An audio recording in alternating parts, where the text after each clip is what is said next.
How you wonderful people doing out there on this Friday afternoon? I'd like to start this off by saying a prayer for the families and victims out in Santa Fe, Texas. Unfortunately, it's a horrible incident, and I'm sure tomorrow the divisive speeches will start. The speeches of gun restrictions and assault weapons. I'm wondering how they will approach this, being that it wasn't a AR, but a simple shotgun and a 38 special. But nonetheless, the divisive speeches will start tomorrow.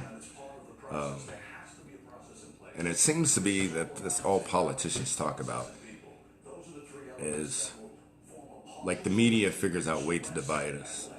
I mean, some people will say we need stricter gun laws. Some people say that we should allow teachers to be armed. Instead of facing the real issues of trying to understand why lately in this century we have had more people commit these types of horrific crimes, whether it's with a gun, a knife, a bat, or a car. We ignore the issue that we have of mental issues. We ignore what has changed since I was a child or a teenager, where the thought never came across my mind to go and shoot a mass majority of innocent people. We're ignoring the real issues of where we're going wrong with today's children, of what we're doing wrong, of what we're teaching them. Why are these children so insensitive? It has to be a mental issue. So I'm praying tomorrow that that's what they'll discuss. That why aren't we talking to our children enough to realize something's wrong and something has changed? Look at how we lived 20, 30 years ago, then look at us today and try to figure out what has changed. Guns have been around a long time. Guns have been around since this nation was established. Something else has changed, and we need to start approaching why these children have no remorse or concern for innocent human lives. Now, and I'll prepare you guys tomorrow because the divisiveness will continue. And it's so easy. People are so distracted with simple. It's so simple for Americans to be divided. I was just watching that Yanni versus Laurel.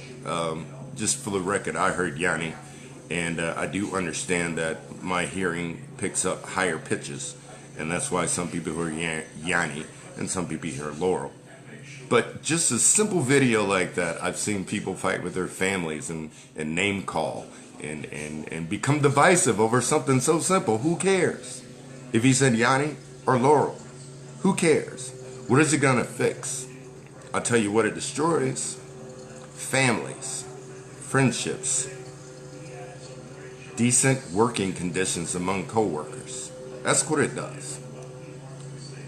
And that's something very simple. So imagine when the media throws out something like gun control, homosexuality, gay marriage, abortion. Let's talk about real issues. Do I want to pay for any of those things? No. And if I don't have to pay for it, I'm not really concerned about it. Because I choose not to be divided.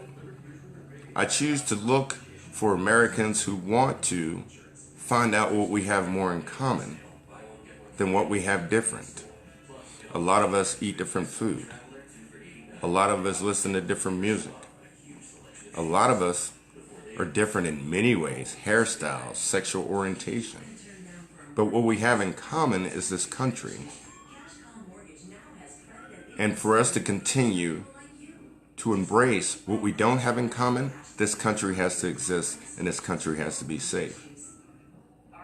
So we have to stop being divided by the mass media outlets out there who choose to divide us on simple issues as well as complex issues instead of attacking the real issues. I invite every American to come together and speak out against this rhetoric, this divisive speech. I can't call it hate speech, but in my eyes, I think it's real close. When you say something to get two different people to disagree enough to argue or even have a conflict, it's hate speech. Let's all come together. And speaking of that, I want to remind everybody September 8th, 2018, our second More rally is still on and popping. Meet me there and greet me there. Dion Alexander, American First.